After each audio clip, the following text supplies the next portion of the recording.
और चलिए अब खबरों को जानते हैं विस्तार से। और सबसे पहले बड़ी खबर की बात करेंगे राजधानी पटना से। ये बड़ी खबर जिसमें सीएम नीतीश कुमार ने राज्यपाल से मुलाकात की है और करीब 40 मिनट तक राज्यपाल से मुलाकात हुई। राज्यपाल से मुलाकात कर नीतीश कुमार बाहर निकले। मुलाकात पर नीतीश ने हालांकि चुप्पी साध ली। नीतीश कुमार मीडिया के सामने नहीं आए और बिना कुछ बोले ही निकल गए।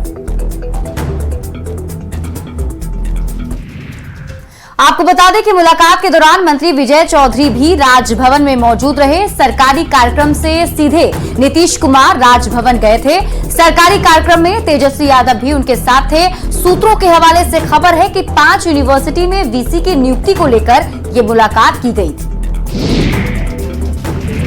वैसे महागठबंधन में इस महीने क्या क्या बड़ी हलचल देखने को मिली, इसे भी हम आपको बता रहे हैं। 15 जनवरी राबड़ी आवास पर दही चूड़ा का भोज होता है। 10 मिनट ही नीतीश कुमार वहां इस दौरान रुके। वहीं अगर 19 जनवरी की बात करें तो इस साल पहली बार सीएम आवास से लालू प्रसाद और तेजस्वी यादव एक साथ पहुंचे। 20 जनवरी को शिक्षा मंत्री चंद्रशेखर का विभाग बदल दिया गया। कैबिनेट में फेरबदल कर नीतीश ने एक बड़ा संदेश दिया। महागठबंधन की सरकार के सुपर बॉस नीतीश हैं, ये बताया गया। 21 जनवरी जेडीयू प्रवक्ता डॉक्टर सुनील कुमार ने पार्टी को छोड़ दिया। 23 जनवरी को तेजस्वी यादव के साथ नीतीश सरकारी कार्यक्रम में पहुंचे। सुभाष चंद्र बोस को श्रद्धांजलि देकर नीतीश सीधे राजभवन चले गए। नीतीश कुमार के साथ मंत्री विजय चौधरी भी राजभवन में उनके साथ मौजूद थे और करीब 40 मिनट तक राज्यपाल से नीतीश कुमार की मुलाकात होती है। मीडिया वालों से बिना कुछ बोले ही नीतीश कुमार राजभवन से निकल गए। इधर जितन राम मांझी के पोस्ट को लेकर सियासी कयासबाजी का दौर शुरू हो गया है। जितन राम मांझी ने बिहार में खेला होने की बात कही है। जितन राम मांझी ने सोशल मीडिया प्लेटफॉर्म एक्स पर लिखा है। तो सोशल मीडिया प्लेटफॉर्म एक्स पर जीतन राम मांझी की तरफ से लिखा गया। बांग्ला भाषा में कहते हैं खेला होबे, मगही में कहते हैं खेला होक दो, भोजपुरी में कहते हैं खेला होगी, बाकी तो आप खुद ही समझदार हैं। शिक्षा विभाग के एसीएस के पाठक से पटना के डीएम चंद्रशेखर सिंह की तकरार जारी है। पटना के डीएम चंद्रशेखर सिंह ने एक बड़ा बयान दिया है। न्यूज 18 से बातचीत में डीएम ने शीतलहर में स्कूलों में छुट्टी को लेकर एक बड़ा बयान दिया। डीएम ने कहा कि पहले बच्चों की सुरक्षा सर्वोपरि है। जान पर बनाए तो पहले जिंदगी की रक्षा की जाती है। जिन्हें दिक्कत है वो सीआरपीसी का अध्ययन करें। डीएम ने आगे कहा कि उन्हें आकस्मिक स्थिति से निपटने के लिए एक्ट के तहत पावर मिला हुआ है और उसी के तहत छुट्टी का आदेश दिया गया। कोई टकराव की बात है ही नहीं। उन्होंने पत्र लिखकर जवाब दे दिया है। डीएम ने यह भी कहा कि वो अपने आदेश पर कायम है। आदेश पूरी तरह से विधि सम्मत है।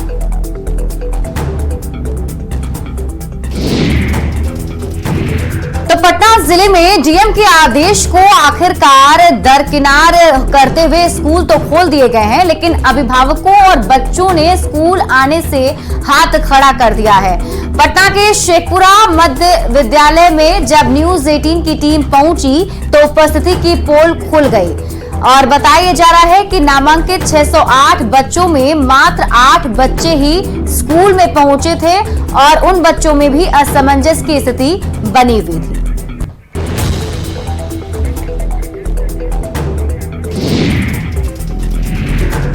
शिक्षकों की माने तो अभिभावकों ने कहा कि हम लोग ठंड में बच्चों को नहीं भेजेंगे क्योंकि डीएम साहब का यह आदेश है। अब सवाल ये उठता है कि के पाठक के आदेश के बाद डीईओ ने स्कूल तो खोल दिया, लेकिन बच्चों ने ही स्कूल आने से हाथ खड़े कर दिए हैं।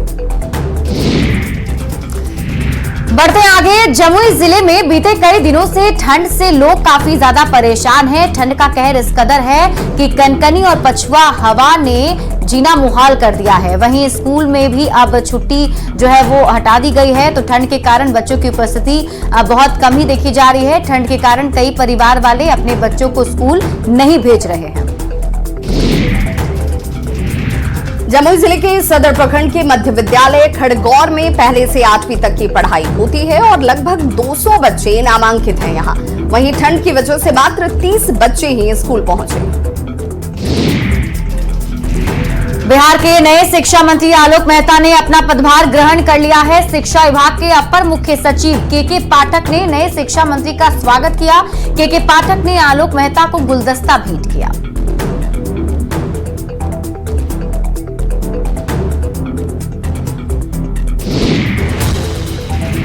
इसके बाद शिक्षा मंत्री आलोक मेहता ने अपर मुख्य सचिव के पाठक और अधिकारियों की टीम के साथ एक लंबी मीटिंग की, जिसमें विभाग के कामकाज को जाना गया, स्थिति की समीक्षा की गई। मीटिंग के बाद आलोक मेहता ने एक बार फिर के पाठक के काम की तारीफ की और भरोसा दिलाया कि के पाठक के एक्शन से शिक्षा विभाग में काफी कुछ बदलाव दिखेगा।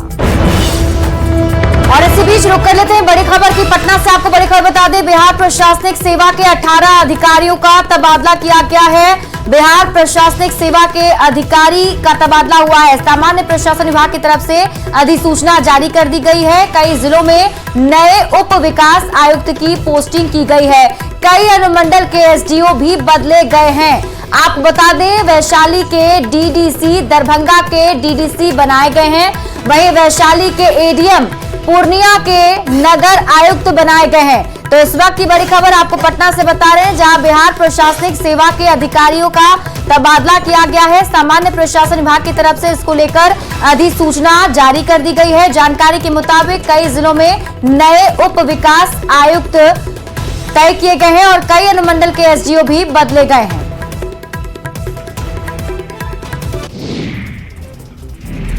वहीं सीएम हेमंत सोरेन को केंद्रीय जांच एजेंसी ईडी ने फिर सम्मन भेजा है। जमीन से जुड़े हुए मामले में पूछताछ के लिए 27 जनवरी से 31 जनवरी तक ये पूछताछ के लिए सम्मन भेजा गया।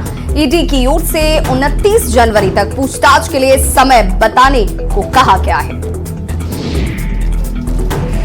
आपको बता दें कि इससे पहले 20 जनवरी को ईडी ने सीएम आवास पर जाकर हेमंत सोरेन से पूछताछ की थी। करीब 7.5 घंटे तक चली इस पूछताछ में जमीन घोटाले से जुड़े मामले में उनसे पूछताछ की गई थी, जिसके बाद एक और बार पूछताछ की संभावना जताई जा रही है। और अब जब ईडी ने पूछताछ के लिए दोबारा सम्मन जारी किया है, तो ऐसे में झारखंड की सियासत फिर से गरमा सकती है। खूंटी में अबुआ आवास योजना की लॉन्चिंग के लिए सीएम हेमंत सोरेन तोरपा प्रखंड के एनएचपीसी मैदान में आने वाले हैं और यहां सीएम लाभुकों के खाते में योजना की पहली किस्त की राशि को ट्रांसफर करेंगे। सीएम के स्वागत के लिए भव्य पंडाल बनाया गया है, जिसके बगल में ही हेलीपैड का निर्माण हुआ है। लोगों को योजना की जानकारी देने के लिए विभागीय अधिकारियों ने स्टॉल भी लगाए हैं। सीएम के स्वागत में चूक ना हो, इसके लिए सुरक्षा के भी पुख्ता इंतजाम किए गए हैं। मौके से और अधिक जानकारी दे रहे हैं न्यूज 18 संवाददाता शैलेश कुमार। अररिया से बड़ी खबर, जहां पर अररिया में एक्सिस बैंक से लगभग 90 लाख से अधिक की लूट की घटना को अपराधियों ने अंजाम दिया है। एटीबी चौक स्थित बैंक में लूट की वारदात को अंजाम दिया गया।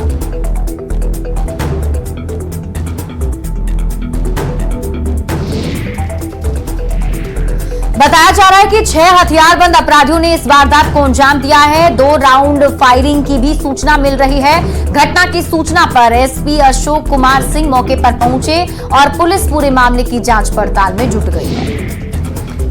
अररिया से बहुत बड़ी खबर, जहां पर अररिया शहर के एक्सिस बैंक में जो है करीब 1 करोड़ रुपए की लूट हुई है। और हम बता दें कि हथियारबंद 6 अपराधी बाइक से पहुंचते हैं, लूटपाट को अंजाम देते हैं और चलते बनते हैं। हालांकि बताया जा रहा है पुलिस द्वारा कि अपराधियों के पीछे पुलिस भाग रही है उनको पकड़ने के लिए, लेकिन 4 दशक से अपराध की खबर लिखने वाले एक पत्रकार हमारे साथ हैं। ये बताइए कि क्या है नेचर ऑफ क्राइम जो है, क्या हुआ है? दिन में लगभग 12:30 बजे के आसपास इस घटना को अंजाम दिया गया है। लूट के बाद पुलिस कप्तान और सभी पदाधिकारी यहाँ पहुंचे हैं। अपराधियों की पीछा किया जा रहा है। 90 लाख से अधिक की लूट की बात बैंक वाले बता रहे हैं। कुछ ग्राहकों पे भी लूट हुआ है। एग्जैक्ट कितना लूट हुआ है ये पता नहीं चल पाया है। 2 राउंड फायरिंग भी करने की बात सामने आ रही है। तस्वीर में आप देख सकते हैं कि जिस तरीके से बैंक के बाहर जो है यहाँ पर लोगों की भीड़ काफी ज्यादा है और पुलिस बल की एक टुकड़ी जो है बस स्टैंड की तरफ मूव की है। क्या कारण है इसका पता नहीं, लेकिन बता दें कि घटना स्थल जिस एक्सिस बैंक में घटना हुई है महज चंद कदम की दूरी पर एसडीपीओ आवास है और चंद कदम की दूरी पर अररिया समाहरणालय जहां पर डीएम और एसपी जो है बैठते हैं। तो दिन दहाड़े जिस तरीके से अपराधी लूट की घटना को खुलेआम अंजाम देते हैं अररिया में, ऐसे में समझा जा सकता है कि बिहार में पुलिस का इकबाल खत्म सा हो गया है। सतीश कुमार, न्यूज़ 18 अररिया। कटिहार में कोयला लदे मालगाड़ी से धुआं निकलता देख अफरा तफरी मच गई। मौके पर पहुंची फायर ब्रिगेड की टीम ने आग पर काबू पाया है। बताया जा रहा है कि मालदा रेलखंड के लाभा स्टेशन के पास ये घटना घटी। हालांकि इस घटना में किसी भी जान माल की क्षति नहीं हुई है। पटना के फतुहा में बीते शुक्रवार को अपहृत गिट्टी कारोबारी विपिन कुमार को पुलिस ने सकुशल बरामद कर लिया। हालांकि इस मामले में किसी की गिरफ्तारी नहीं हो पाई है, लेकिन पुलिस आरोपियों की गिरफ्तारी के लिए लगातार छापेमारी जरूर कर रही है। अपहृत व्यवसायी की बरामदगी पुलिस की दबिश की वजह से हुई है। पुलिस के अनुसार पैसों के लेन देन के विवाद में व्यवसायी का अपहरण किया गया था। और बड़ी खबर इस वक्त मोतिहारी से, जहां पर 3 लोगों को पुलिस ने पकड़ा है। हथियार लहरा रहे ये तीनों शख्स इस वक्त पुलिस की गिरफ्त में हैं। नशे की हालत में बताया जा रहा है इन तीनों लोगों को पुलिस ने पकड़ा है। ऑर्केस्ट्रा में हुड़दंग ये मचा रहे थे। गाजा पाकड़ गांव में शादी समारोह जिस दौरान हुड़दंग इनकी तरफ से किया जा रहा था और हरसिद्धि थाना इलाके की इस घटना के बाद वीडियो वायरल हुआ और पुलिस ने अब कार्रवाई करते हुए तीनों आरोपी जिसमें राजन दुबे, सत्येंद्र गिरी और संजय कुमार मिश्रा को नशे की हालत में पकड़ा है। इनके पास से राइफल और 9 गोलियां जो हैं वो बरामद की गई हैं। और रुक कर लेते हैं एक और बड़ी खबर की। औरंगाबाद से बड़ी खबर मिल रही है। पुलिस को बड़ी कामयाबी मिली है। कुख्यात नक्सली अनिल यादव गिरफ्तार किया गया है। पचार गांव से पुलिस ने इसे गिरफ्तार किया है। जानकारी के मुताबिक कई दिनों से अनिल यादव की तलाश पुलिस को थी। पुलिस ने अब उसे एनआईए के हवाले कर दिया है। रफीगंज थाना इलाके से इसे गिरफ्तारी की गई। कुख्यात नक्सली अनिल यादव बंदेया थाना क्षेत्र के सिमरुआ गांव का रहने वाला है। एनआईए से जुड़े एक मामले में अनिल यादव को गिरफ्तार किया गया है। वही एक और बड़ी खबर झारखंड के चतरा से आ रही है, जहां टीएसपीसी नक्सलियों ने उत्पात मचाया है। हंटरगंज के लूटा गांव में 2 पोकलेन मशीनों को आग के हवाला कर दिया गया। कर्मचारी और मजदूरों के साथ इस दौरान मारपीट तक की गई है। नक्सली हरेंद्र दस्ते पर मारपीट की आशंका जाहिर की जा रही है। लेवी और रंगदारी की मांग पर घटना को अंजाम दिया गया है। इस घटना के बाद से पूरे इलाके की घेराबंदी पुलिस ने कर दी है। और पूर्णिया से आपको बड़ी खबर बता दें, जहां एक ही परिवार के 5 लोग बीमार पड़ गए हैं। फूड पॉइजनिंग के ये सभी शिकार हुए हैं। इसमें बताया जा रहा है कि 6 साल की एक बच्ची की मौत हो गई। जलालगढ़ के पनखोवर की एक घटना बताई जा रही है, जहां पर फूड पॉइजनिंग के शिकार हो गए एक परिवार। और बताया जा रहा है कि इसमें से एक बच्ची जो 6 साल की है उसकी मौत हो गई है और अन्य परिवार वालों का इलाज चल रहा है। तो परिजनों की माने तो रात में मां हाजरा खातून और 4 बच्चे खाना खाकर सोए थे और अचानक से उन्हें उल्टी और दस्त शुरू हो गई। सभी बच्चे और मां बीमार पड़ गए। आनन फानन में इन्हें जीएमसीएच लाया गया, जहां इलाज के दौरान एक बच्ची रूबी की मौत हो गई। अभी भी 4 लोगों का इलाज जारी है। मुंगेर से इस वक्त की बड़ी खबर मिल रही है। 3 घर में आग लग गई है। आपको बता दें कि 3 घर में लाखों का नुकसान भी हुआ है। लाखों की संपत्ति जलकर इसमें खाक हो गई।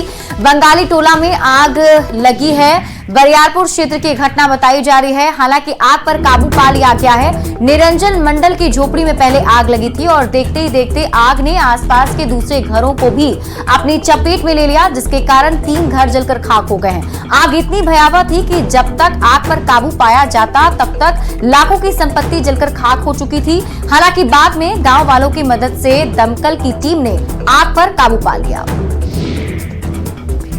अगली खबर धनबाद कोयलांचल से, जहां बैंक मोड़ थाना क्षेत्र के एक निजी कंपनी के ऑफिस में लापता युवती का शव पाया गया है। मृत युवती के शरीर पर चाकू से वार के निशान हैं। मौके पर पहुंची पुलिस अब शव को अपने कब्जे में लेकर SNMMCH पहुंची, जहां पर डॉक्टरों ने उसे मृत घोषित कर दिया है। मृतक की पहचान निशा कुमारी के तौर पर हुई, जो कि निजी प्राइवेट म्यूचुअल फंड कंपनी में शादी से पहले काम किया करती थी।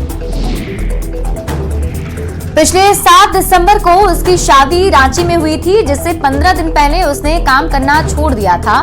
फिलहाल वो अपनी सहेली के साथ आई थी। मृतक के पिता ने कंपनी ऑफिस के ब्रांच मैनेजर पर ही हत्या का आरोप लगाया है। साथ ही पुलिस से इंसाफ की गुहार की है। पिता की लिखित शिकायत पर पुलिस पूरे मामले की जांच में जुट गई है।